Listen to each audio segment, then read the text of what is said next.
Mengapa saya menyebut Yesus sebagai seorang coach?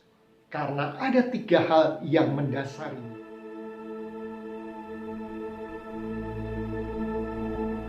Pertama, karena Yesus menempatkan kita semua sebagai anak-anaknya, sepadan, dan kita layak disebut sebagai kawan sekerja Allah. Yang kedua, ketika dia berdialog dengan siapapun, Yesus sungguh-sungguh hadir dan aktif mendengarkan, sehingga semua pertanyaan-pertanyaan yang dilontarkan kepada dia menjawabnya dengan sangat baik dan tepat.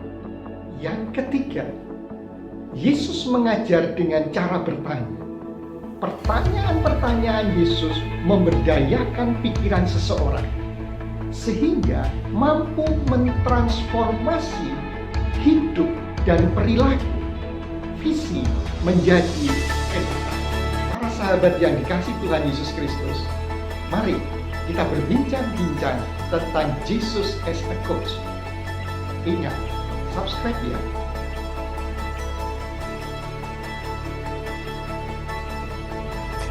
Kenapa saya menuliskan tema di dalam buku Jesus as a Coach? Karena memang Yesus itu sungguh-sungguh seorang coach yang sejati. Jadi kalau nanti Bapak Ibu belajar tentang coaching yang sesungguhnya, dan kemudian Bapak Ibu melihat khususnya di dalam Injil, percakapan-percakapan Yesus dengan para muridnya, percakapan Yesus dengan audiennya, itu menggunakan teknik coaching yang sangat dahsyat, yang sangat luar biasa, dan mampu mempengaruhi seseorang memiliki cara pandang yang berbeda, memiliki cara berpikir yang berbeda. Jadi membuat orang merubah dirinya, mentransformasi dirinya. Dalam proses transformasi itu sungguh-sungguh tindak lanjutnya ada sebuah perubahan sikap, perubahan perilaku di dalam kehidupan masyarakat. Ada sepakapan yang pernah saya lakukan dengan seorang emeritus atau pendeta emeritus. Ketika dia semacam seminar saya, kemudian dia setelah membaca buku saya, dia mengatakan begini, Mas Pram, sebetulnya tugas seorang pendeta itu mentransformasi cara berpikir umat. Sehingga kalau itu diterapkan seperti penerapan di dalam dunia kerja, ada yang disebut performance appraisal. Ada sebuah ukuran. Ketika orang bekerja di sebuah perusahaan, di sebuah bisnis tertentu, ada ukurannya dari satu periode ke periode lain. Dan ukurannya jelas. Sebenarnya peran seorang pendeta itu adalah ukurannya para umatnya itu melakukan sebuah transformasi perilaku. Perilaku yang berubah, sehingga perilaku yang berubah itu akan menolong perubahan di dalam hidup di masyarakatnya. Tapi dia mengatakan kembali, sayang, saya sebelum emeritus mengenal seseorang jemaat, dari dulu sampai saya emeritus, perilakunya tidak berubah. Sehingga saya menyadari bahwa apa yang saya lakukan, teknik-teknik yang saya lakukan di dalam proses mendampingi jemaat, sebetulnya tidak berhasil. Saya hanya menyampaikan sabda Tuhan, saya hanya berkhotbah, saya hanya mengajar kataksasi, tapi saya tidak punya ukuran ketika saya menjadi seorang pendeta, bagaimana ada sebuah perubahan yang terjadi di dalam hidup jemaat saya. Jadi bukan soal kuantitas, tetapi kualitas. Jadi dia kemudian mengatakan, apabila ini dulu saya sudah mendapatkan sejak saya lulus sarjana teologi, mungkin banyak orang tertolong di dalam pengambilan sikap perilaku yang baru, seperti yang Yesus ajarkan.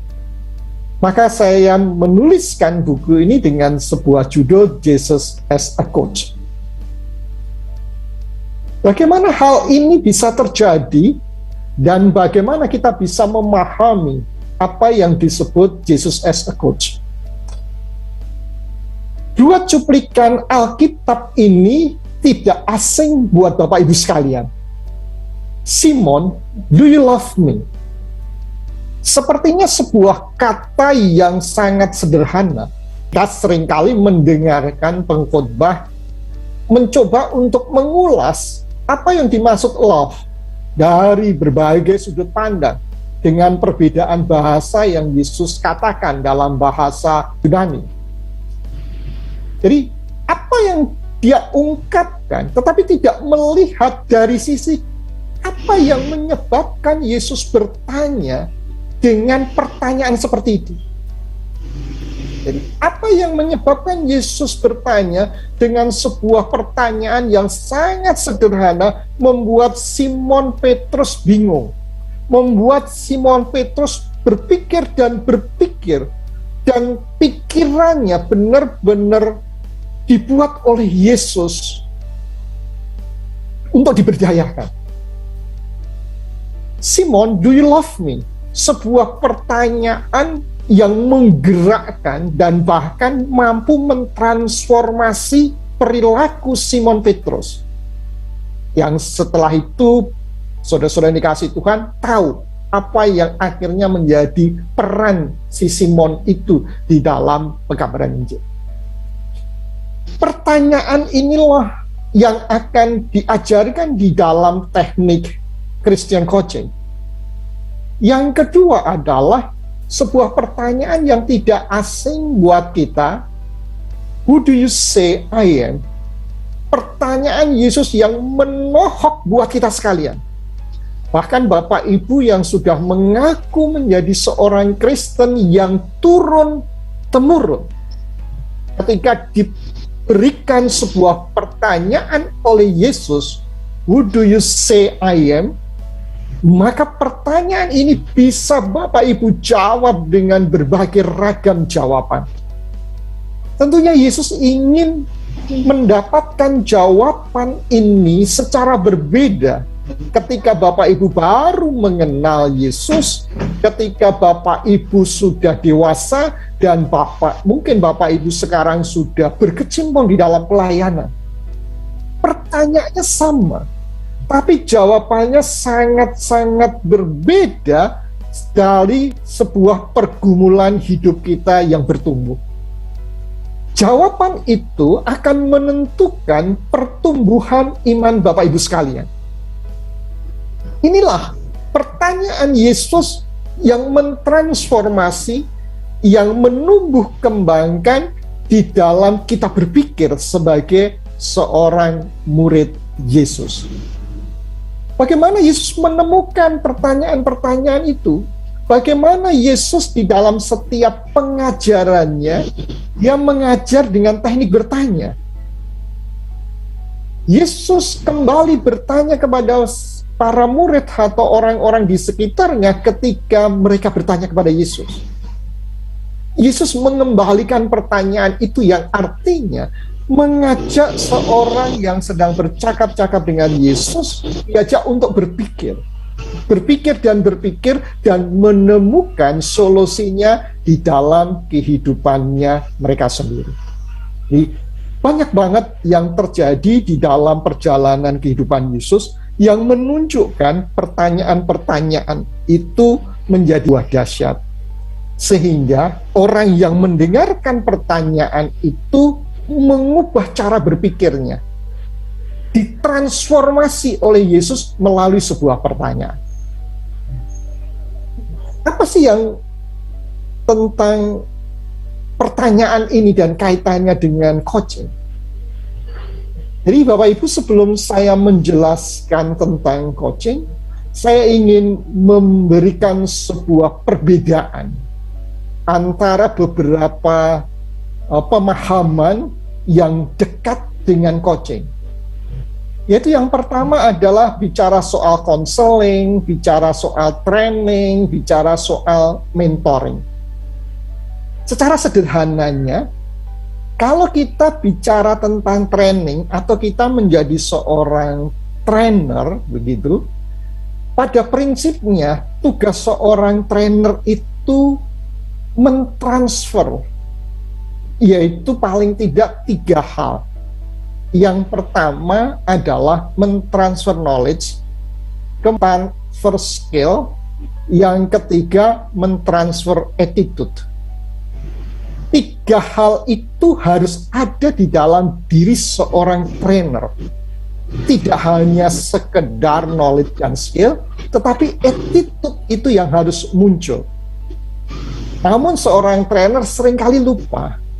Mereka hanya mentransfer knowledge, mereka hanya mentransfer skill. Dan justru saya juga pernah bercerita dengan para pengkhotbah bahwa ketika dirinya berkhotbah di mimbar, kalau sekarang berkhotbah secara virtual, itu mereka lupa attitude-nya. Mereka hanya mentransfer knowledge, hanya mentransfer skill, tetapi attitude yang terbawa di dalam dirinya. Karena apa? Kita lupa menjawab apa yang menjadi pertanyaan Yesus yang kedua yang saya katakan tadi. Oleh karena itu pertanyaan yang kedua buat para pengkhotbah, buat para trainer itu menjadi penting. Karena yang ditransfer juga termasuk attitude dia, yang terpancar di dalam setiap perilaku, terpancar di dalam dia berbicara, terpancar di dalam contoh-contohnya, dan lain sebagainya. Yang kedua, apa yang dimaksud mentoring itu? Bapak Ibu mungkin masih mengenal tentang sebuah cerita, yaitu kisah Odyssey, yaitu di mana ditulis oleh Homer ketika Raja Odysseus berangkat untuk berperang di Troya. Ia menitipkan putranya Telemachus untuk dapat belajar banyak kepada seorang mentor. Mentor yang dia tunjuk adalah orang yang sangat bijak, mengajarkan berbagai hal tentang karakter, tentang kepemimpinan, dan yang lain. Apa sih yang disebut dengan mentor? Pemahaman secara sederhana adalah mentor itu melakukan sebuah proses duplikasi terhadap mentinya. Jadi kalau saya sebagai orang yang ahli di bidang misalnya matematika, maka saya akan mengajarkan seorang anak muda bisa menjadi ahli matematika seperti saya. Kalau saya adalah seorang guru kungfu, maka saya akan mengajarkan murid saya bisa ahli seperti saya yang pandai tentang kungfu. Itu proses mentoring. Sehingga Bapak Ibu berhati-hatilah ketika melakukan proses mentoring ini kaitannya dengan karakter. Baik nggak sih membangun sebuah karakter kepada anak-anak, membangun karakter di dalam kehidupan bergerejawi dengan menggunakan mentoring? Oh, sangat bagus buat saya. Sangat luar biasa. Hanya hati-hati bahwa pada prinsipnya kita manusia pernah jatuh dan mungkin suatu ketika juga jatuh. Seorang mentor ketika dia mempunyai seorang menti dan kita jatuh, maka si menti itu bisa terjadi akan mengikuti apa yang dilakukan sang mentor. Apalagi ini kaitannya dengan karakter. Maka hati-hati kalau kita menyebut diri kita sebagai seorang mentor di dalam pembentukan karakter. Saya sendiri tidak berani. Kalau berkaitan dengan skill tertentu, saya berani sebagai seorang mentor. Tetapi berkaitan dengan karakter, saya tidak berani. Karena menurut saya, apa yang dilakukan oleh Odysseus dengan menitipkan Telemachus kepada seorang mentor, karena memang dia seorang yang bisa diteladani.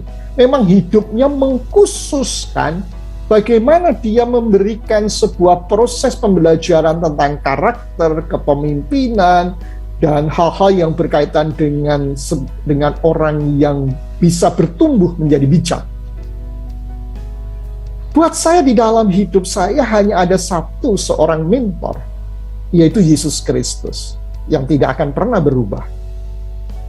Oleh karena itu, di dalam proses pembentukan karakter, saya cenderung menggunakan teknik coaching.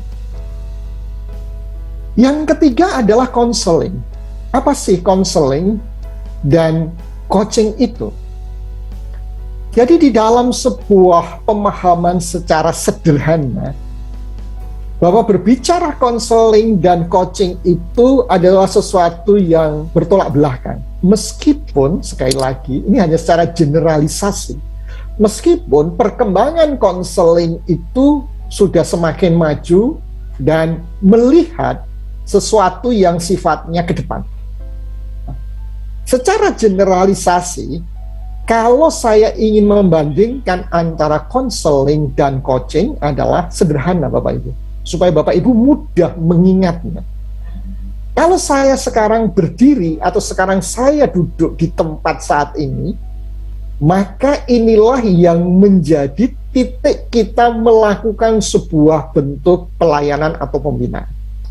Kalau saya saat ini sedang mengalami, misalnya saja, saya mengalami sebuah trauma, misalnya saja trauma tentang misalnya kecoa, gitu ya, secara sederhana, karena ini saya punya pengalaman seorang teman yang takut dengan kecoa. Saya sekarang mengalami trauma ini dan masih mengganggu saya. Ataupun peristiwa tertentu yang saat ini masih mengganggu saya disebabkan oleh masa lalu, sekali lagi, disebabkan oleh masa lalu, maka saya butuh konseling. Sehingga di dalam proses konseling, Bapak Ibu ditanya, rekan-rekan ditanya, apa penyebabnya? Bapak Ibu dieksplorasi apa yang terjadi di masa lalu, supaya apa yang terjadi di masa lalu tidak hadir pada masa kini. Dan jika itu dilakukan melalui konseling, maka harapannya keseharian Bapak Ibu kembali normal. Nah, itu konseling. Jadi akan berbicara masa lalu, kemudian mencoba untuk bersama-sama membangun pertumbuhan dan menyelesaikannya sehingga hari ini dan hari selanjutnya tidak mengalami sebuah gangguan tersebut. Sedangkan coaching, titik tolaknya adalah masa kini dan tujuannya masa depan. Di dalam proses coaching harus ada tujuan, harus ada goal, harus ada visi yang kita tentukan. Seseorang tidak punya goal, seseorang tidak punya visi ke depan, maka orang tidak bisa dilakukan proses coaching. Di dalam proses coaching tidak lagi melihat masa lalu. Ini sangat sederhana. Jika Bapak Ibu misalnya saja 5 tahun ke depan ingin memiliki, misalnya saja memiliki gelar doktor gitu, 5 tahun ke depan, maka sang coach ini akan menuntun Bapak Ibu bagaimana mencapai gelar doktor ini. Bahkan sesuatu hal yang ingin Bapak Ibu capai untuk masa depan, meskipun Bapak Ibu memiliki masa lalu, buat saya tidak akan mempertanyakan masa lalunya. Tetapi saya hanya akan mempertanyakan masa depan dan kemudian dilakukan proses coaching. Sepertinya sederhana, tapi prosesnya perlu berlatih. Ini saya hanya memberikan sebuah gambaran. Jadi ada sesuatu yang berbeda antara counseling dan coaching. Maka dalam gambar saya ini, saya mengatakan past dan future. Lantas setelah Bapak Ibu tahu yang dimaksud coaching itu berbeda dengan training, berbeda dengan mentoring, dan berbeda dengan counseling, lantas apa yang dimaksud dengan Christian coaching itu? Yaitu Christian coaching itu suatu bentuk partnership, kemitraan antara seorang coach dan coachee atau klien. Coach adalah orang beriman yang menerapkan nilai-nilai Kristiani dalam memberdayakan coach agar menemukan dan memaksimalkan potensi yang dimiliki, yaitu anugerah Tuhan, berupa kemampuan dan sumber daya yang ada. Coach menstimulasi coach agar mampu mengambil keputusan dan penilaian yang tepat dalam mencapai tujuan.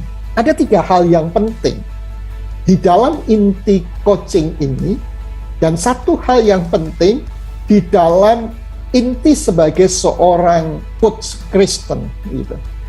Yang pertama adalah yang penting bahwa hubungan saya sebagai coach dengan coach siapa saja adalah partnership.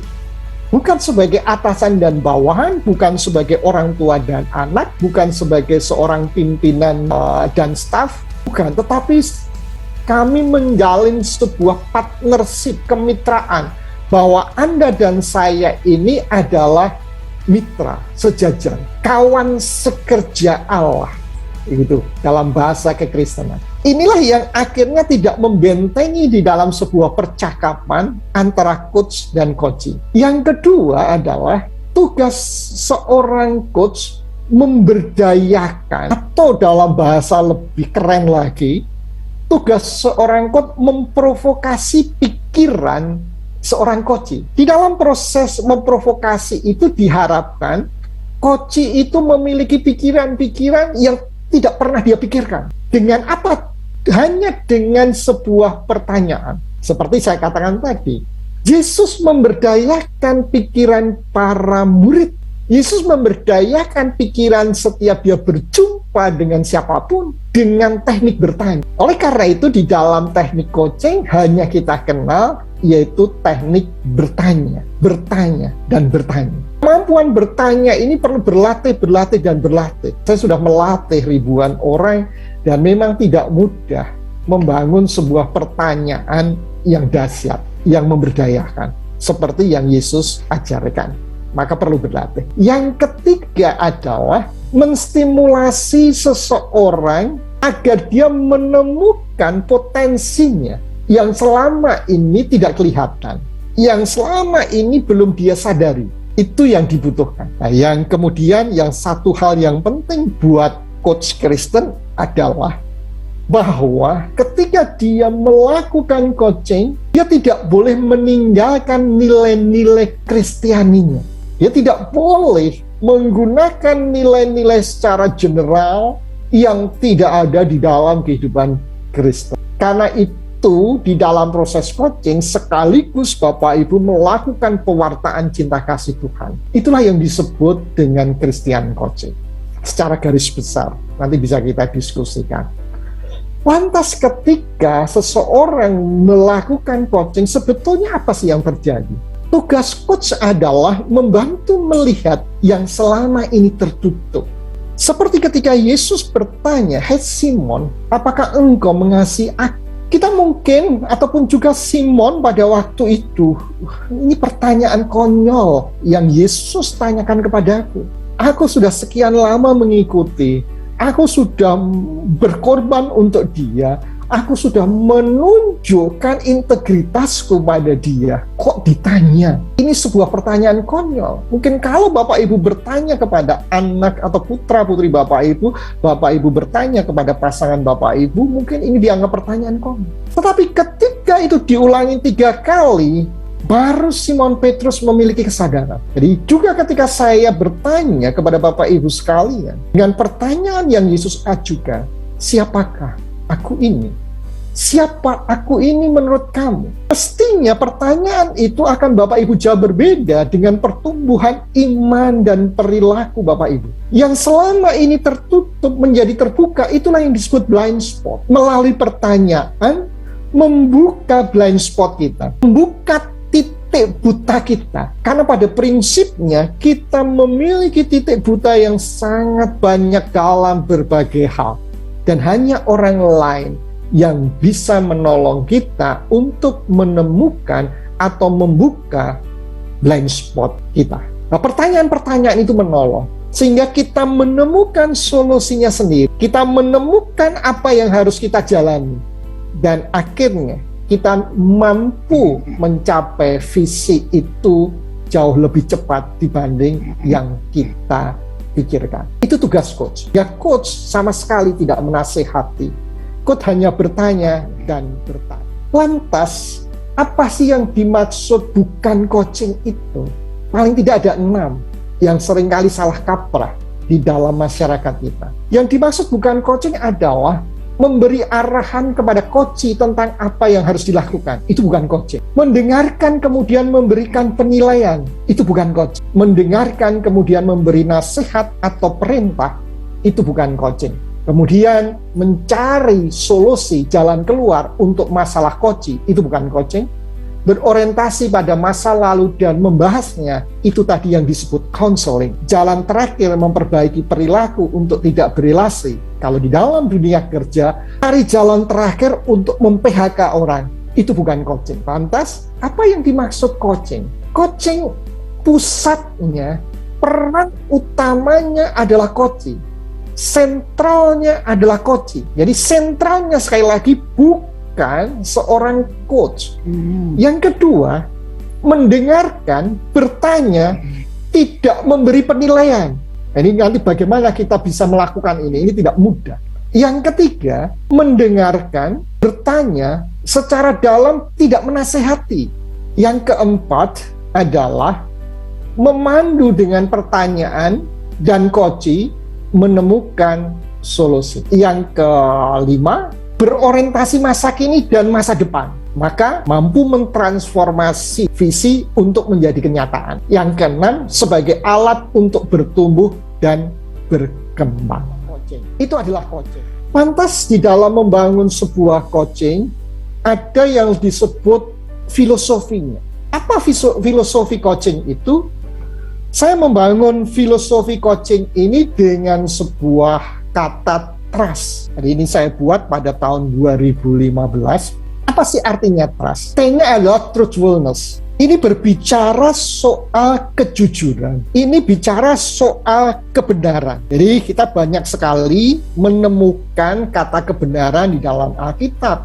Misalnya sedekah, misalnya emet, misalnya diakosuni, dan yang lain. Yang ingin menunjukkan bahwa kejujuran itu menjadi sesuatu yang penting di dalam hidup seseorang. Mungkin Bapak Ibu pernah dengar cerita Dewi Veritas atau Alitia. Ketika seorang laki-laki sedang berjalan di padang begitu, kemudian ketemu seorang perempuan, ternyata dia adalah Dewi Veritas atau Alitia. Kemudian seorang laki-laki ini bertanya, Dewi, mengapa engkau tinggal di padang belantara ini dan meninggalkan keramaian kota? Maka jawabnya sang Dewi itu, dulu di antara orang-orang tua, dusta hanya dilakukan oleh segelintir orang. Tetapi kini dusta atau ketidakbenaran telah menyebar dalam seluruh kehidupan umat manusia. Artinya, bahwa kebenaran sejak dulu merupakan sesuatu yang langka. Sesuatu yang harus diperjuangkan, apalagi dalam sekarang.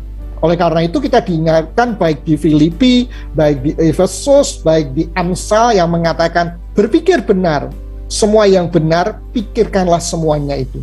Berkata benar, berkatalah benar seorang kepada yang lain. Bertindak benar dan kebenaran seperti sungai yang selalu mengalir. Apa relevansinya ini dengan coaching?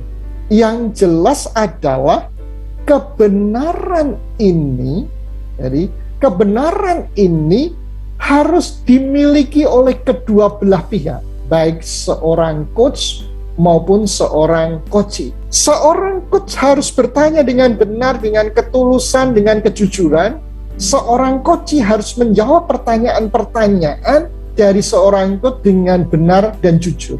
Karena itu akan berdampak pada action plan yang dia mau lakukan. Yang kedua, responsibility, tanggung jawab, sponder, opil, dan lain sebagainya kalau kita belajar dalam Alkitab. Jadi apa yang menjadi tanggung jawab seorang coach? Seorang coach harus bertanya, dan pertanyaan itu menunjukkan sebuah tanggung jawab bagaimana menuntun seorang coach sampai pada komitmen dan pelaksanaan action plan untuk mencapai tujuannya atau goalnya. Tanggung jawabnya coach adalah ketika dia sudah punya komitmen, dia harus melakukan, dia harus menjalankan dengan konsisten. Itulah akan berdampak terhadap sebuah perubahan di dalam hidupnya. Yang ketiga adalah uniqueness, bahwa setiap manusia itu unik, bahwa manusia itu diciptakan monogenes, bahwa setiap orang itu berbeda, sehingga ketika saya sebagai coach melakukan coaching, di depan saya adalah seorang coach ini adalah coach yang sekarang berhadapan dengan saya, bukan coach yang saya mendapatkan informasi tentang dia dari orang lain, dan saya harus memperlakukan dia sebagai orang yang unik, seperti dia berharga di mata Allah. Inilah yang dimaksud dengan uniqueness. Yang berikutnya adalah self-control. Self-control ini tidak mudah. Setiap orang harus memiliki kemampuan melakukan pengendalian diri. Di dalam proses pengendalian diri ini dibutuhkan sebuah kebijaksanaan. Karena ketika kita tidak mampu menjadi seorang yang bijaksana, di dalam proses coaching, akhirnya jatuh pada sikap-sikap otoriter, yaitu menasehati, memerintah, meminta dia melakukan apa yang menjadi ide kita, dan bahkan kita akan mengalami kecewa ketika kita tidak memberikan nasihat yang dia lakukan. Self-control, menjadi orang yang bijak. Yang terakhir adalah timeliness. Soal waktu, memang di dalam konsep coaching itu ada waktu. Waktu itu yang menjadi sebuah ukuran di dalam kita melakukan sebuah komitmen. Tentu kita memahami di dalam bahasa Yunani ada 3 kata waktu, yaitu chronos, itu berbicara tentang waktu keseharian, aion, bicara soal waktu kekekalan, dan yang ketiga, kairos, bicara soal momentum. Yang dimaksud di dalam coaching ini, timeliness ini adalah bicara soal momentum. Jadi ketika kita mendampingi seorang coach, kita harus mampu bagaimana dia menemukan momentum perubahan. Ketika dia tahu di mana dia menemukan momentum perubahan itu, maka akan terjadi perubahan yang dahsyat. Inilah filosofi coaching di dalam kehidupan kita, yang kita akan pelajari dan berlatih kalau Bapak Ibu menyempatkan mengikuti training kami butuh waktu 32 jam. Di dalam proses coaching itu paling tidak ada 3 hal yang penting, paling tidak saya sekali, karena banyak yang harus dipelajari. Yang pertama adalah present. Ketika kita sudah berhadapan dengan coach, Bapak Ibu perhatikan apa yang dilakukan Yesus. Ketika bertemu dengan orang, kemudian dia bertemu, ketika ada orang berteriak, rabi, ketika dia mengajar, Yesus selalu presence, hadir. Dia menyatakan kehadirannya bahkan sampai sekarang melalui kuasa Roh Kudus. Kehadiran itu penting, karena melalui kehadiran itu kita dihargai. Bagaimana membangun sikap bahwa kita hadir dengan orang yang berbicara dengan ini membutuhkan waktu. Ada sebuah pengalaman seorang teman, seorang pendeta, dia mau belajar tentang coaching, tapi dia ingin berguru langsung kepada seorang coach di Singapura. Kemudian saya rekomendasikan dia belajar di sana, kemudian diterima konsultan di Singapura, kemudian setiap hari dia hanya diizinkan mendengarkan percakapan coach dengan coach. Kalau dia sampai bertahan selama 1 tahun mendengarkan, maka dia akan diajarkan teknik coaching. Bayangkan, memang untuk present ini tidak mudah. Banyak orang mengatakan saya mendengarkan, karena ini tidak mudah, harus berlatih. Hadir itu melalui hati dan pikiran dan bahkan tubuh kita di depan seorang coach. Jadi ini yang harus dipelajari.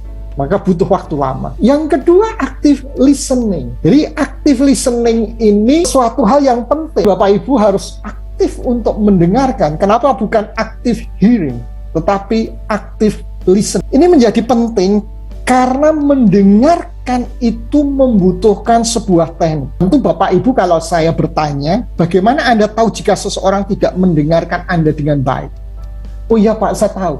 Kalau dia matanya jelalatan. Oh iya Pak, kalau dia bolak-balik melihat jam. Oh iya Pak, kalau dia kelihatan gelisah. Pertanyaan berikutnya, bagaimana perasaanmu kalau tidak didengarkan? Wah, sebel banget Pak. Oleh karena itu menjadi hal yang penting. Sehingga di dalam teknik coaching ada dua prinsip di dalam active listening. Yang pertama adalah 80-20. Artinya bahwa saya sebagai seorang coach, 80% saya mendengarkan. Atau saya balik, 20% saya berbicara, sedangkan coach 80%-nya dia yang berbicara. Sekali lagi, senternya pada coach. Jadi boleh dikatakan saya lebih banyak mendengarkan 80%, atau saya 20% punya hak untuk berbicara. Sedangkan klien, karena senternya pada klien, senternya pada coach, dia punya hak untuk berbicara 80%, 20% mendengarkan. Itu prinsip yang pertama. Prinsip yang kedua di dalam active listening adalah jika Anda berbicara, Anda tidak mendengarkan. Jadi seorang Dalai Lama pernah mengatakan, jikalau Anda mendengarkan, maka Anda akan menemukan hal-hal yang baru. Jika Anda banyak berbicara, Anda hanya mengulang apa yang pernah Anda bicarakan. Jadi itu di dalam sebuah teknik active listening. Ibu kalau nanti ikut trainingnya akan diajarkan bagaimana mendengarkan dengan pikiran, bagaimana mendengarkan dengan bahasa tubuh, bagaimana mendengarkan dengan kata-kata, bagaimana mendengarkan dengan spiritual, atau boleh dikatakan bagaimana mendengarkan Roh Kudus berbicara ketika kita sedang melakukan coaching. Bagaimana mendengarkan dengan intuisi kita. Active listening ini akan mengajarkan kita banyak hal. Sehingga apa yang diajarkan Tuhan Yesus itu akan tercermin di dalam proses pelayanan kita di dalam Christian coaching. Yang ketiga adalah powerful questioning. Apa yang ditanyakan Yesus tadi kepada Simon dan kepada kita semua adalah sebuah pertanyaan singkat yang disebut powerful questioning. Bagaimana powerful questioning itu bisa dipelajari? Banyak cara, dan ini perlu berlatih. Paling tidak yang disebut powerful questioning itu adalah pertanyaan terbuka, bukan pertanyaan tertutup yang bisa dijawab ya atau tidak. Maka perlu latihan membangun sebuah pertanyaan terbuka yang sederhana. Karena memang di dalam kehidupan kita mengenal yang disebut pertanyaan terbuka. Kemudian pertanyaan yang mengarahkan. Jelas itu tidak boleh di dalam teknik coaching. Pertanyaan yang emosional, pertanyaan yang tanpa fakta atau asumsi, yang akhirnya justru menjerumuskan si coach. Atau pertanyaan dengan menggunakan mengapa atau kenapa yang membentengi si coach untuk bisa mengeksplorasi jawaban-jawabannya. Powerful questioning ini akan dipelajari, dan powerful questioning ini menjadi hal yang paling utama di dalam proses coaching. Seorang coach paling tidak 3 hal ini harus dikuasai. Lantas, apa sih yang ada di dalam Alkitab tentang pertanyaan-pertanyaan yang Yesus ajarkan sehingga Yesus saya boleh katakan sebagai seorang coach? Yesus di dalam Matius 14 ayat 31 mengatakan, "Hai orang yang kurang percaya, mengapa engkau bimbang?" Bicara soal iman. Ini powerful question. Kalau saya bahasakan sederhana, "Hai teman-teman, kenapa kamu bimbang? Apa yang menyebabkan kamu bimbang?" Maka kita akan berpikir, apa iya sih? Aku bimbang. Bimbang yang mana ya? Maka otak kita akan bertanya dan kemudian mencari jawab. Yang kedua, apa gunanya seorang memperoleh seluruh dunia tetapi kehilangan nyawanya? Apa benar ya? Pertanyaan ini menggelitik di dalam pikiran kita, dan pikiran kita ingin mencari apa yang mesti kita jawab. Apa yang kamu kehendaki supaya aku perbuat bagimu? Boleh dikatakan kamu mau minta apa sih? Tentu kita berpikir, minta ini atau itu, ini atau itu. Dan kemudian kita memiliki berbagai alasan, memiliki berbagai pandangan terhadap apa yang mau kita katakan. Tetapi jikalau kamu tidak percaya akan apa yang ditulisnya, Bagaimana kamu akan percaya apa yang aku katakan? Ini juga menggelitik kita sekalian, bahwa Tuhan ingin mempertanyakan, kamu yang tidak percaya apa yang ditulis atau Taurat, bagaimana kamu percaya padaku? Mengingatkan lagi, dia menghubungkan terhadap satu dengan yang lain, terhadap pertanyaan Yesus. Otaknya berpikir, otaknya tidak stagnan. Inilah yang disebut dengan growth mindset. Pertanyaan ini menumbuhkan mindset dia, yang semulanya kita memiliki fixed mindset. Kenapa kamu memikirkan hal-hal yang jahat di dalam hatimu? Seringkali kita hanya mengatakan, bercerita, mendengarkan khotbah. Yesus tahu betul tidak apa isi hati kita. Bukan apa yang menyebabkan Yesus bertanya. Pertanyaan ini seperti sesuatu yang menggempur diri saya. Di mana kepercayaanmu? Ini pertanyaan yang sangat tajam. Ketika kita kehilangan sebuah keyakinan kepada Tuhan. Apa yang kamu percakapkan sementara kamu berjalan? Perjalanan Kleopas di Emmaus. Maka dia tanya, emangnya kamu satu-satunya orang yang tidak tahu? Yesus bertanya lagi, apa itu? Dan kemudian dijelaskan, itu teknik Yesus. Apakah Yesus tidak tahu? Yesus tahu segalanya. Justru untuk membuka mata Kleopas dan temannya, maka ketika motong roti, mereka sadar bahwa yang bersama dengan Yesus, dia adalah Yesus. Pertanyaan ini mentransformasi, pertanyaan ini sangat tajam. Apa yang kamu cari? Banyak banget kata-kata Yesus di dalam Alkitab yang ditemukan, yang disebut dengan powerful questioning. Maka Yesus, boleh saya katakan sebagai seorang coach yang sejati, yang mampu mentransformasi, yang mampu memprovokasi pikiran manusia, sehingga manusia menemukan sesuatu yang baru dan menjalaninya. Jadi mentransformasi itu menemukan, kemudian melakukannya, bertindak, dan menghasilkan sesuatu. Di dalam konsep Christian coaching ada 4 kuadran. Apa yang dilakukan seorang coach terhadap coachee di dalam Christian coaching? Kuadran pertama ini seringkali dilakukan orang lain yang seharusnya tidak boleh dilakukan oleh seorang Christian coach. Memberitahu apa yang harus Anda lakukan. Banyak teman-teman kita yang merasa tahu, merasa Roh Kudus berbicara dengan kita, kemudian langsung memberitahukan kepada orang, oh kamu harus begini, begitu, begini, dan begitu. Itu bukan metode coaching. Yang kedua, atau itu dikatakan, itu disebut agenda coach, maunya coach.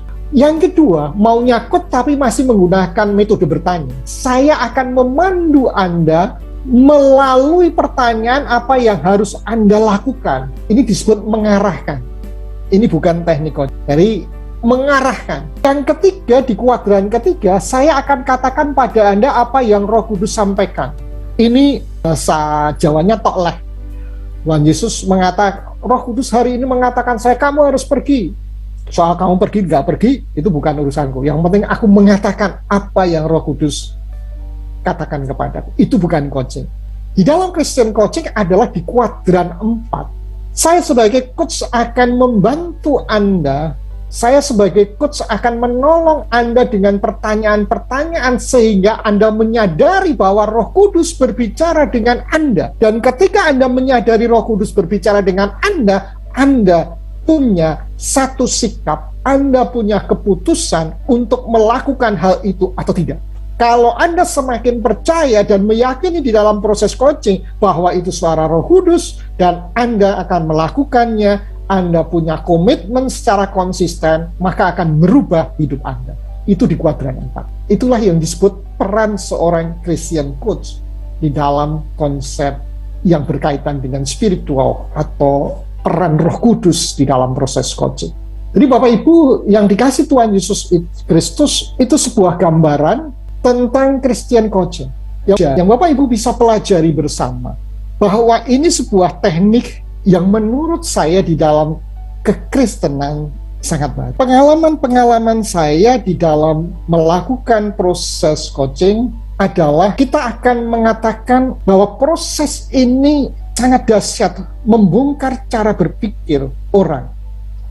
Baik ini di dalam pelayanan sekolah minggu yang pernah saya lakukan dengan anak-anak sekolah minggu, ini juga buat remaja yang seringkali masih bingung terhadap apa yang mesti dia lakukan. Juga saya lakukan untuk para pemuda yang ingin mencari studi maupun cari kerjaan, lakukan untuk katekisasi, pranikah, untuk marriage coaching, keluarga-keluarga yang mengalami persoalan-persoalan. Di dalam buku saya beberapa contoh yang bisa Bapak Ibu pelajari. Dan saya pakai untuk bagaimana teknik berkhotbah, bagaimana teknik di mana Bapak Ibu menyampaikan firman Tuhan, dan bahkan bagaimana teknik Bapak Ibu melakukan pemahaman Alkitab sehingga tidak bosan. Bahwa sekarang apalagi secara virtual, jemaat Bapak Ibu bisa memilih khotbah siapa yang dia senangi. Kalau dulu terpaksa kita harus bergereja secara onsite karena itu sebuah semacam kewajiban kita terhadap gereja itu, sehingga siapapun yang berkhotbah kita terpaksa mendengarkan. Tapi sekarang siapapun boleh memilih beribadah dimanapun. Dengan teknik coaching ini Bapak Ibu akan membuat sebuah proses cara berpikir, menemukan tema-tema, menemukan isi di dalam khotbah semakin menarik. Untuk dapat belajar itu ada yang disebut dengan self coaching. Jadi ada 3 di dalam coaching itu, yaitu personal coaching, yaitu saya dengan Bapak Ibu melakukan proses coaching. Group coaching itu bersama-sama dengan satu tujuan. Yang terakhir adalah self coaching, yaitu mengcoaching diri kita sendiri. Dan itulah yang menarik buat saya, karena tidak banyak orang mengajarkan self coaching. Memang di dalam buku Jesus as a Coach saya belum mengajarkan tentang self coaching, tetapi di dalam training saya mengajarkan satu sesi untuk self coaching, sehingga Bapak Ibu bisa melakukan coaching terhadap dirinya sendiri sebelum Bapak Ibu mengcoaching orang lain. Karena itu yang prinsip, ketika kita sudah punya pengalaman mengcoaching diri kita sendiri, maka kita akan lebih mudah mengcoaching orang lain. Jadi sekali lagi, di dalam pelayanan kita, coaching ini memberikan nuansa yang baru. Saya banyak ditolak oleh gereja, saya banyak ditolak oleh pendeta. Apa itu kucing-kucing katanya. Tapi saya tidak sakit hati, saya terus-menerus mewartakan ini ke seluruh Indonesia.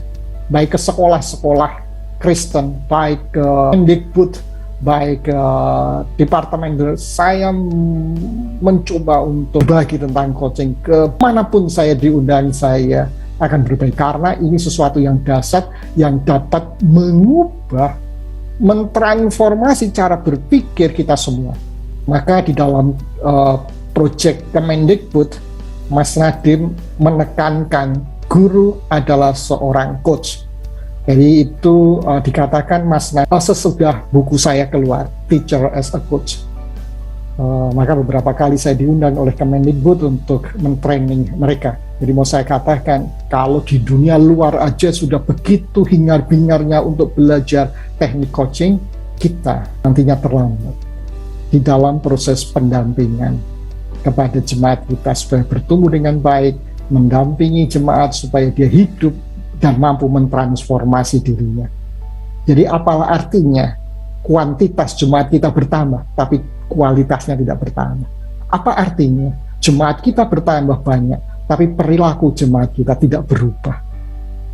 Jadi sekali lagi, Christian Coaching ini bagaimana mentransformasi visi menjadi kenyataan melalui coaching. Saya ingin berbagi ke seluruh gereja. Penolakan demi penolakan tentang coaching bukan sebuah halangan buat saya untuk mewartakan cinta kasih Tuhan. Karena dunia sudah berubah, cara kita melayani harus berubah. Cara menyampaikan firman Tuhan harus berubah, supaya semakin orang diselamatkan. Terima kasih, Tuhan memberkati kita semua.